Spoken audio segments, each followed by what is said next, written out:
Drop it.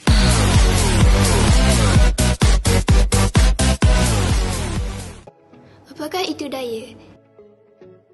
Daya itu ialah tolakan atau tarikan yang dikenakan pada suatu objek. Daya ialah kuantiti vektor dan kuantiti terbitan. Unit daya ialah Newton atau kg ms-2. Seterusnya, terdapat pelbagai jenis daya. Daya yang dikenakan. Daya geseran. Daya yang dikenakan akan sentiasa bertentangan dengan daya geseran. Daya graviti atau berat.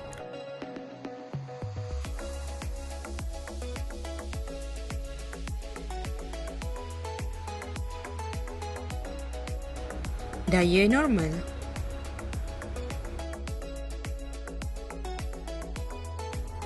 Seterusnya ialah tentang daya graviti sama dengan normal force.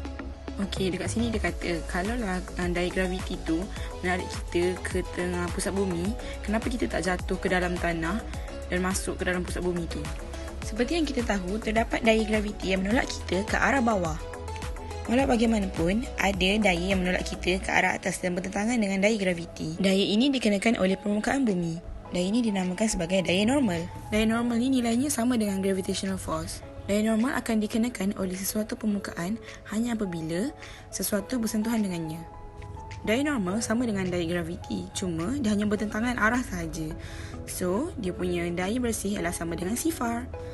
Jadi, hal ini dapat elakkan kita daripada jatuh ke dalam permukaan bumi, pergi ke pusat bumi. Seterusnya ialah daya tegangan.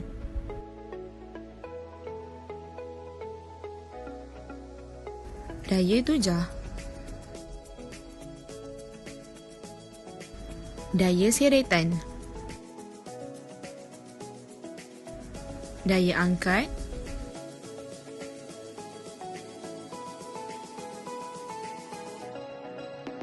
Dan daya apung.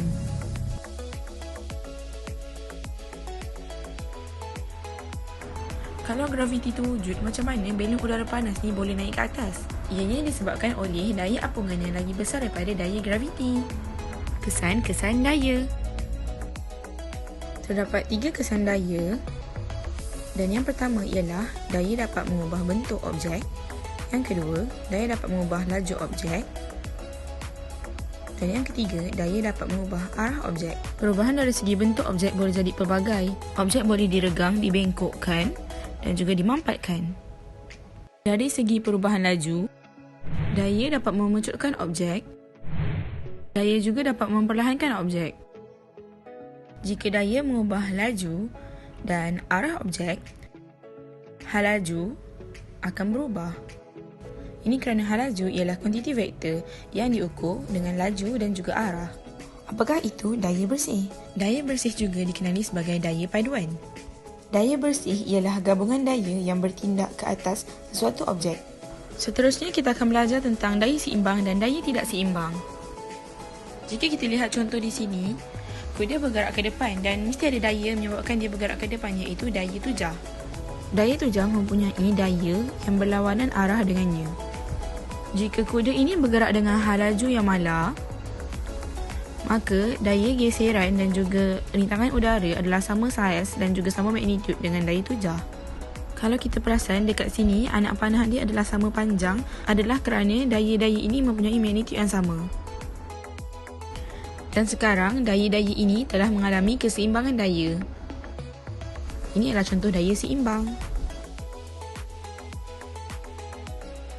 Seterusnya, jika kuda ini memecut, maka daya tujah akan lebih besar daripada rintangan udara dan juga geseran.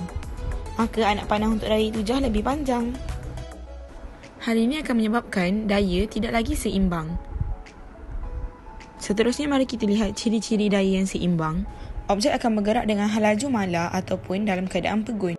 Jumlah daya bersih juga ialah sama dengan sifar. Seterusnya, bagi daya yang tidak seimbang, objek akan mengalami pecutan ataupun hal laju meningkat. Ataupun objek akan mengalaminya pecutan ataupun hal laju menurun. Yang paling penting ialah daya bersih tidak sama dengan sifar. Oleh kerana daya tidak seimbang, maka pecutan mempunyai nilai dan kita boleh menggunakan formula F sama dengan MA untuk mengira daya. Eksperimen kesan daya. Yang pertama, hubungan antara jisim dan pecutan. Ubah bilangan troli bagi memanipulasikan jisim. Yang kedua, hubungan antara daya dan pecutan. Ubah berat beban bagi memanipulasikan daya. Akhir sekali, kita akan belajar tentang hukum gerakan Newton kedua. Apabila daya tak seimbang, akan berlaku pecutan dipengaruhi oleh daya dan jisim. Hukum gerakan Newton kedua menyatakan bahawa pecutan berkadar terus dengan daya bersih yang dikenakan dan berkadar sengsang dengan jisim objek.